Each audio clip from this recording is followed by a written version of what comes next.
All right, let's get this started.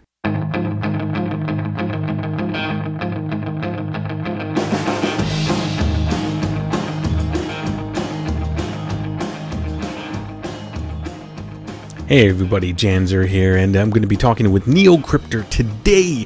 We're going to be talking about the BS that was, and I say was because while we were having this talk, NeoCrypter and myself, about the Steam Workshop paid Skyrim mods, while we were talking about that model, Steam removed the paid portion of the mods from their workshop system, so you can no longer buy them, and they're going to be refunding people the money they spent, which is amazing. Thank you, Steam. But at the same time, they admit that they're idiots. So I mean, a big fiasco, a big mess. Maybe it worked. Who knows? Maybe us crying out worked. Who knows? Anyways, listen in. I screw up the intro of the audio here. It's kind of funny, so I'm going to leave it in there. But yeah, I'll catch you on the flip side after this is all done, and we'll talk about this. Record button. Oh God, what a beautiful intro for nothing. Sounded great, nice and professional. Well, you know, this is now going to be the intro right now. What this this right here is now the intro, and this is how it should be. Hey everyone, it's Janzer, and I've got NeoCrypter here on the line, because apparently we're on lines again, like we're in the 50s or something. Well, you know, the internet has tubes, so. It is. It's a series of tubes. So I just, you know, this whole thing with paid mods, I get, you know, a bug up my ass and I want to talk about something, and there's a lot of things about this whole paid mods thing that we can talk about. So I wanted to talk to somebody that actually does a lot of modding for Skyrim specifically. So I've got NeoCrypter here, and we'll have all NeoCrypter's info in description comments on the video itself, like usual. Neo, so how long have you been modding with Skyrim? Since it came out, or did you buy Skyrim when it first came out, or did you jump on later? I was a little bit later. I'd say it was probably maybe a year after it first came out. That's when I finally picked it up and started playing around with mods almost immediately, actually. So I do have a fair bit of experience with putting mods in the games. So was the first mod that you got just straight up find that horse general mod, let's get that, download it, get that going? So we have complete, you know, we have a complete view of what we need to see in the game. Actually, I think my first mod that I installed was a texture mod. So yeah, you know, most people's really, yeah, I'm really big about graphics and effects. I'm making fun of that because for some reason, I don't know if you saw, I don't know if you saw the Jim Sterling talk about paid mods within the Steam Workshop thing, and for some reason he references the horse genital mod, and his wasn't the only one that was talking about that. I'm like, what are people bringing this up? Yes, it's a dumb mod. So what if somebody charges for it? My standpoint on this whole paid mod things is, who cares if people charge for it?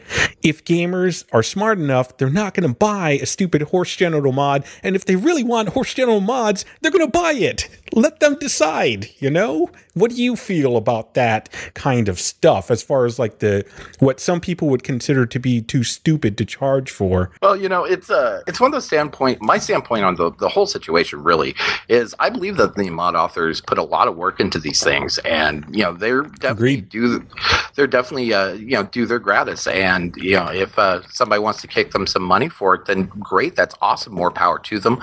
I just don't like the way Steam is handling it personally.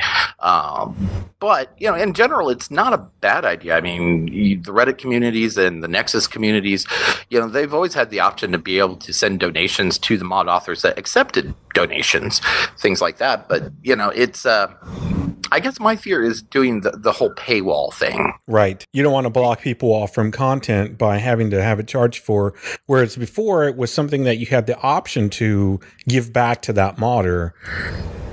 Yeah, exactly. I mean, the modders primarily, when they started modding the game, it wasn't necessarily to make buku millions of dollars and become the most famous modder in the world, though. Well, that wasn't even an idea, honestly. That wasn't even an idea. I mean, maybe there were some basic Like maybe there's some rare examples where people, oh, this person got hired because they were so amazing at, this mod.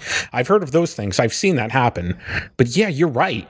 Nobody gets into modding or initially thinking, oh, I'm just going to, make tons of money off of this shit. Yeah, it's because they love the game and they have an idea to either improve what's already there or just add to it, and it keeps the life of the game going. Or in some cases, allows the game to even function. Right. Yeah. Hello, Dark Souls for PC. Right. Yeah. Some of the unofficial patches for Skyrim that are technically mods are essential. I mean, I won't run Skyrim without them, even if I'm running, a technically unmodded version of the game. I always grab those unofficial patches because they do so much bug fixing. It's amazing. Yeah, that's true. I heard that one of the quote unquote essential, non-essential mods is a Skyrim UI fix. I actually don't run that one, but I run a custom UI with my Skyrim anyway. I use Gopher's. Oh god, my brain's not working now.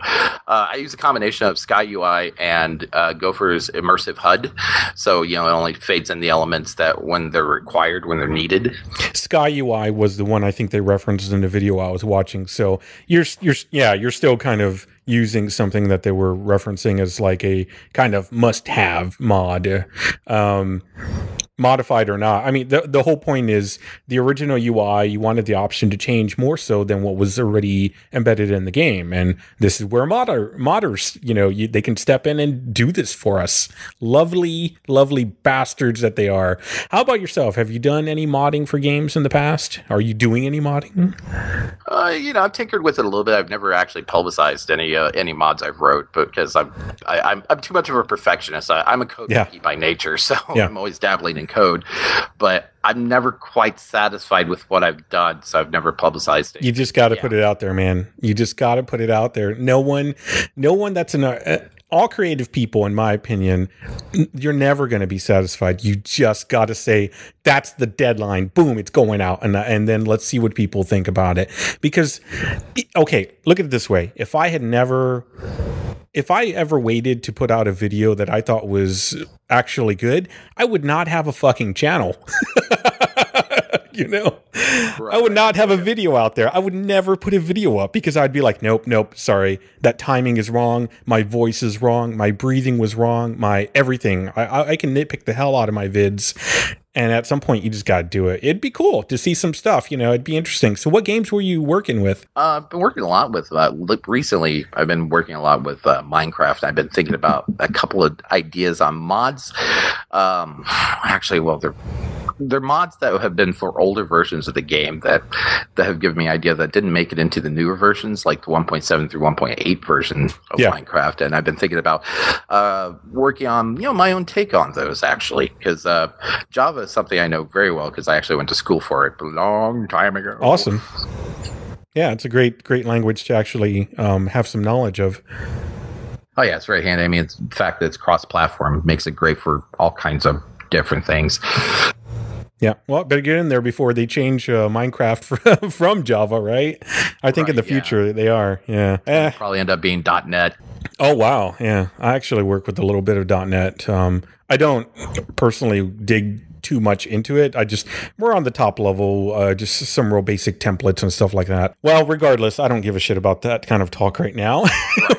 We're here to talk about paid mods and what does that mean for the community, gamers. My stance on anything gaming related is always going to be gamers need to control the environment with their wallet. And Gabe Newell has also said the same thing. They feel that the community can police itself. What do you feel about that kind of thing? Do you think the community can police itself? And in fact, one of the examples I brought up in a different video when I made a comment was, the community polices itself so well, just look at YouTube comments. Of course, I was being a sarcastic asshole, but I think it could work when money's involved. Yeah, when money's involved, the whole the whole premise changes. It goes from trolling to, wait a minute, we got to take this seriously because I'm spending money on this. Yes. So, you know, the standpoint definitely changes. As far as whether the community can actually police itself without intervention, remains to be seen. But right. I think it has a good chance. Yeah.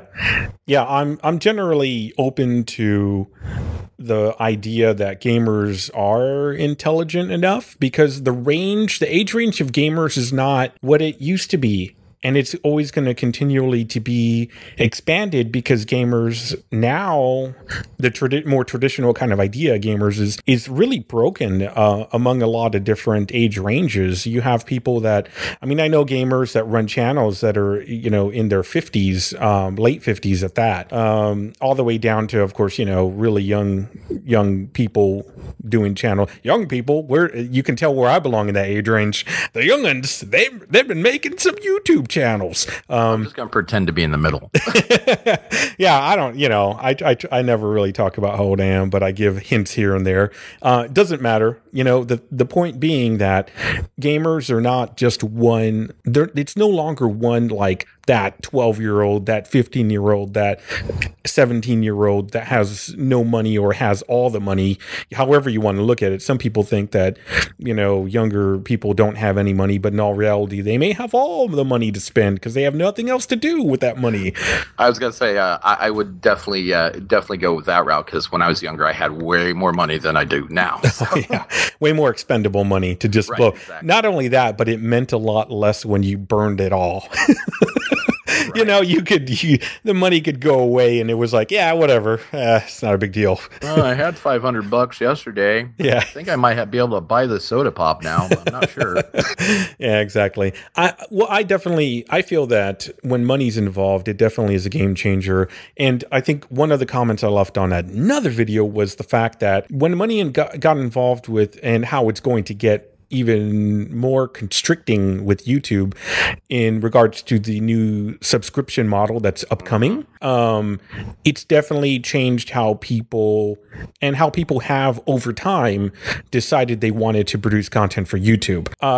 You know, when did video game videos that are just produced for people become less about that and become more about, I need the views because I need to become popular? Why do you need to become popular? Because I need the views for the money. No one's doing it for no reason, you know.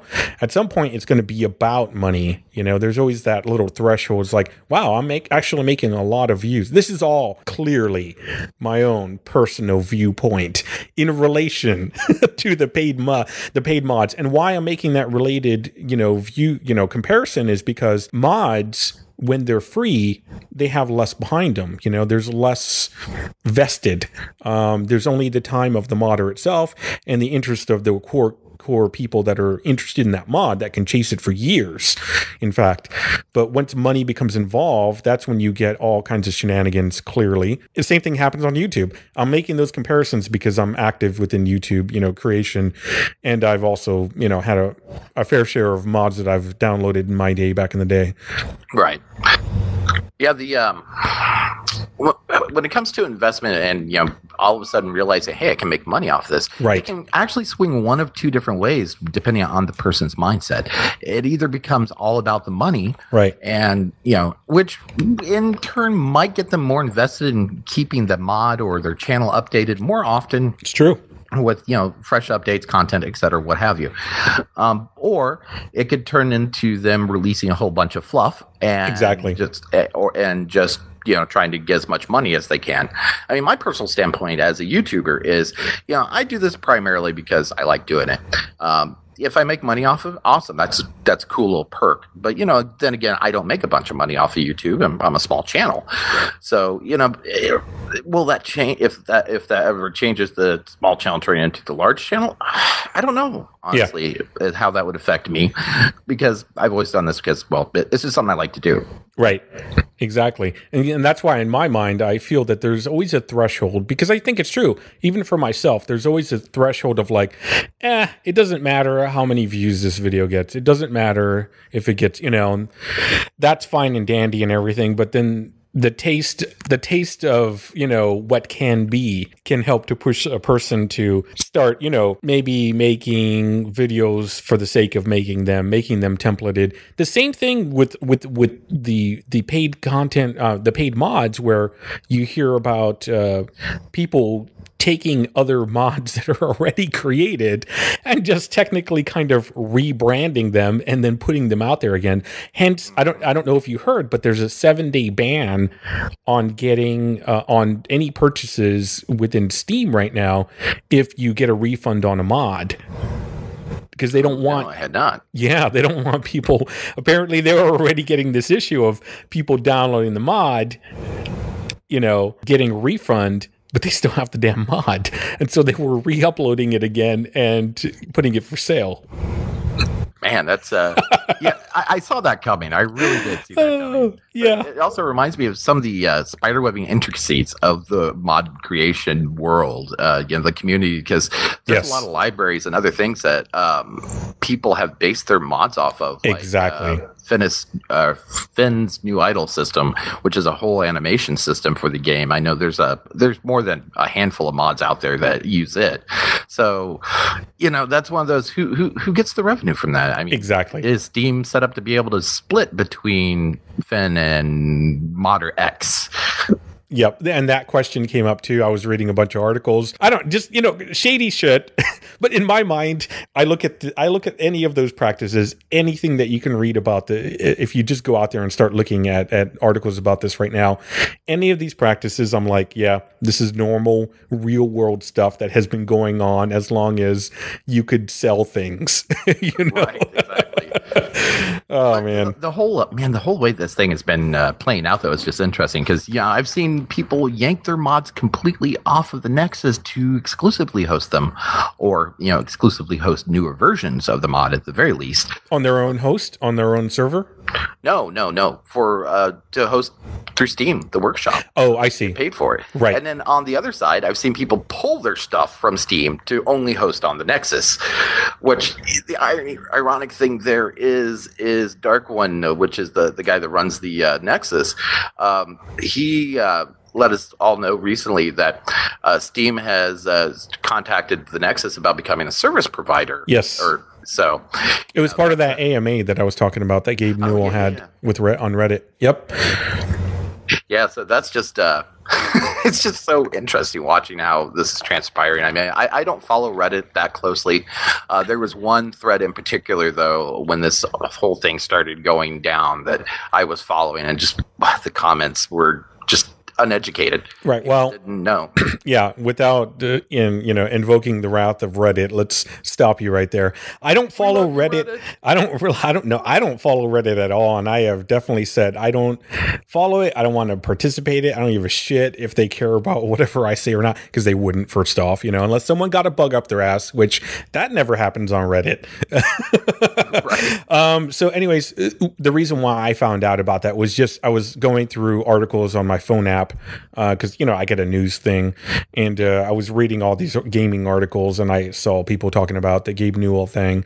Somebody made I think it was from Polygon, maybe Polygon was talking about them. So regardless, what that looked like to me was Gabe Newell reaching out to, when you have someone talking about, it's a smart business thing. When you have someone that's talking down about whatever your practices are, you try to bring them into the fold. That's what that looked like. It's like, oh, hey guys, you're doing a great thing over there in Nexus. So have you ever thought about, hey, maybe we could work a deal. I could see the hands being wrung together, like, money, or, we're going to stop these people from decrying what we're doing over here. And by bringing them into the fold so they could talk less shit about us. Right. Yeah. And I think it's the service provider idea, though, in general, it's not a bad idea bringing Nexus in. I mean, it's a great business decision. The thing that is kind of sketchy to me is the way the monetization for them works. I mean, the mod authors can choose to say, yes, I want part of the proceeds to go to the Nexus, because they get to choose who their service providers are, and they can split it. The 5% that is able to go to the service providers, again, 5% right. what Steam takes, they can split it up to 5 different ways. So a service provider can either get 1% of the revenue or 5% of the revenue, depending on how many they have. And that's, again, kind of shady, which brings me to the, well, not shady, really. I just don't like the idea.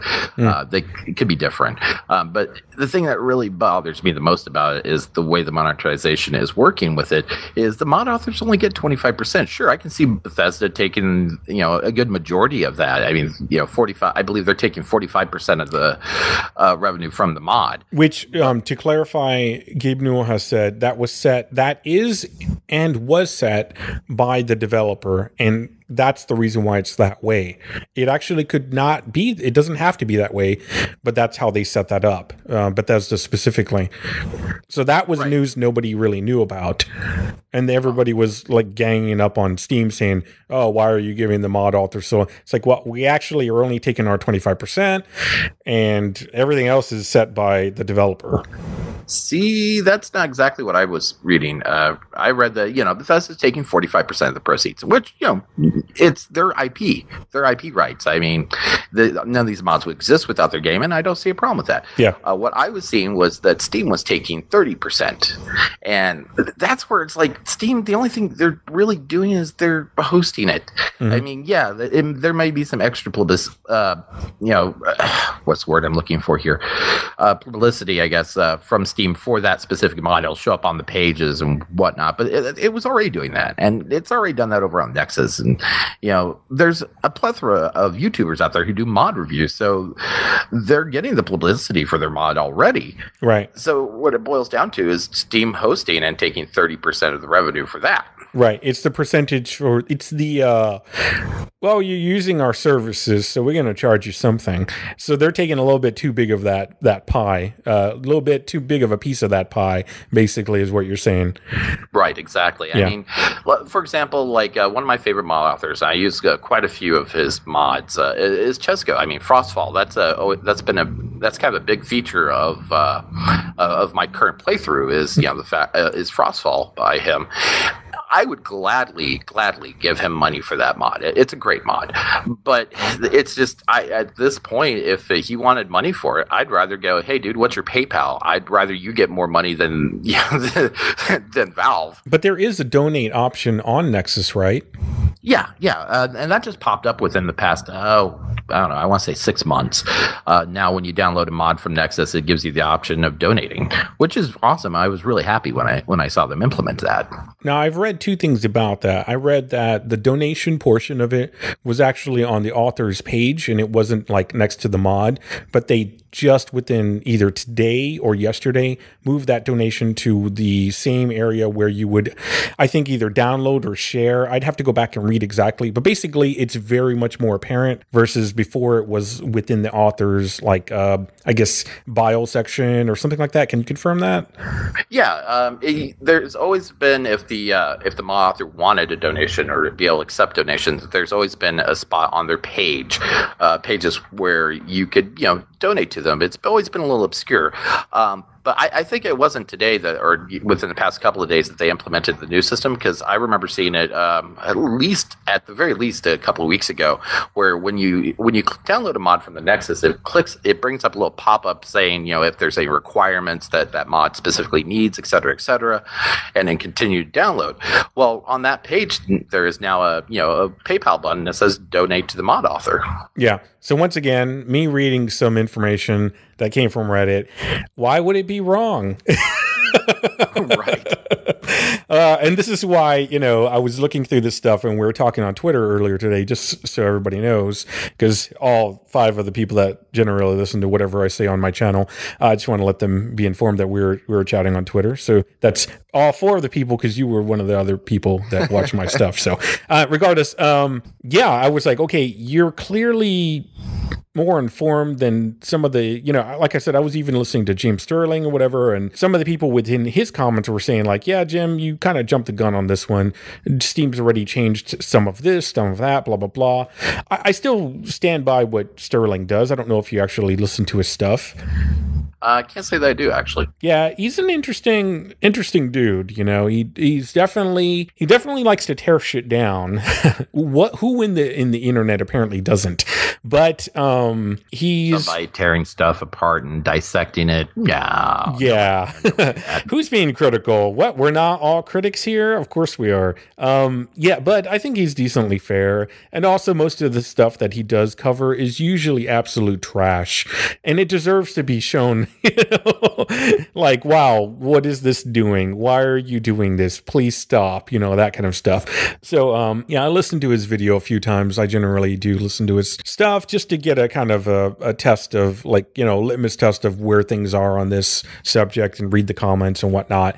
And my viewpoint is generally one of, like, looking not just at the problem, but looking at the gaming community in general and looking at business in general and looking, taking it bigger than just microcosmically looking at that one problem. And hence that's why I saw the quick comparison to YouTube gaming videos and monetized views on YouTube gaming videos, and of course the subscription, model that's going to be implemented. It's once again, when money gets involved, shit changes. That's all that's to it to me, So, and I'm kind of curious as to where you think that this whole paid model is going to go with mods. Do you think that's going to continue?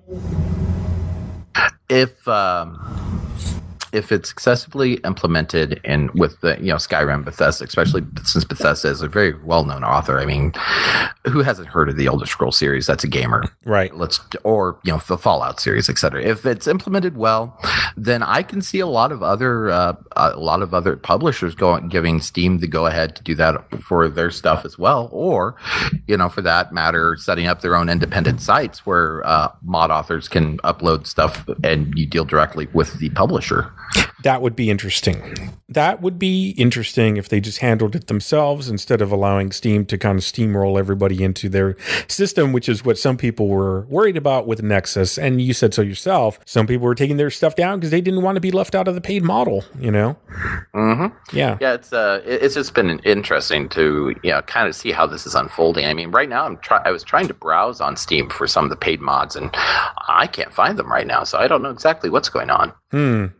Well, and this is exactly how things are. We're in the age of, like, everything is agile development. Everything is just reactionary changes, which honestly is what we've wanted for a while. Yeah, but there's a point. I mean, like I said, I can't find any of the mods right now that are for sale. But I also, on the same note, don't find any announcements from Steam going, hey, we've taken these down or anything. So with agile development, there still needs to be a little bit of communication to the customers. Right. Yeah. There's a lot of quick reactionary changes and a lot of confusion. So I see this as just another one of the whole, like, somebody made a change or somebody implemented something, didn't really think very well through it. Of course, the gamers are going to nail them. Right. I mean, if it's sad at this point to me, and it's just tiring for me to see yet another, like, scandal or whatever. Come on. I mean, I don't know that that's ever not going to be a thing in the gaming community, but you would think that gaming companies, publishers, developers would learn. They would realize, let's not become less developed whenever we're putting something out. Let's take that time and develop that plan a little bit longer. So, here we go. I just actually found the perfect. I filled for time. Yeah, perfect. Yeah, removing payment feature from Skyrim Workshop. We're going to remove the payment feature from Skyrim Workshop. For anyone who spent money on a mod, we'll be refunding you the complete amount. We talked to the team at Bethesda, and they agree. We've done this because it's clear we didn't understand exactly what we were doing. Oh my God! Calendars, folks. Beautiful. Just said they didn't know what they were doing. April 27th, 7:27 p.m. Beautiful. Oh yes, that's just great. I think that's a wonderful end to this conversation. We've had a decent roundabout run about this topic. So people check out NeoCrypter's channel. He's in the Nog community, I believe. Correct? Yeah. Last time I checked, anyway. Yeah. Dan has decided to kick me out for some reason. Nah, I don't think so. Dan's a pretty cool guy. So yeah, if you wanna plug yourself a little bit here, because we did initially, and I wasn't recording. Yeah, guys. If you're interested in checking out my channel, obviously, since we're talking about Skyrim, I do have a modded Skyrim survival series going right now, and a few other things, maybe some Minecraft and some 7 Days to Die coming in the future too. One of the things that I found very helpful on your channel was the OBS settings. Setting up OBS, getting that to work with different things, I found that extremely helpful. Oh yeah, my OBS tutorials, a lot of people found them very helpful, which, I absolutely love it when I see a new comment going, "Thank you for this video. It was great. It helped me a lot. It makes me feel wonderful." One of the things about that is I've actually been trying to figure out a way to schedule this in, but I'm thinking about doing a bi-weekly live stream over on my Hitbox channel where people can stop in and ask me questions about OBS or streaming and or YouTubing in general, and try and help them get going. That sounds great, man. That sounds like a great idea. So I do encourage people to check out out Neo's channel. If anything, for the OBS live streaming stuff, which I think was amazing, it's helped me out quite a lot. And I actually did use a lot of your info to set up my OBS. I currently actually now have it running because of you. So thank you much. Hey, I'm glad to help. And when it comes to the OBS stuff, guys, if you guys do come over to check out and you have any questions that I didn't cover with my OBS tutorials, let me know and I'll be happy to throw something up. I think that about covers it. So I would say check out Janzer's channel because he has an amazing. You don't want to go there. That guy's a jerk. Janzer, he can't even put content out. They're already here. Well, they don't know. Right. All right, everyone, have fun. Yeah, thanks everyone for tuning in, watching, listening in the background while you're playing Warframe. I know everyone does it. It's cool. I do that too. And we'll see you next time. Yep. Take care.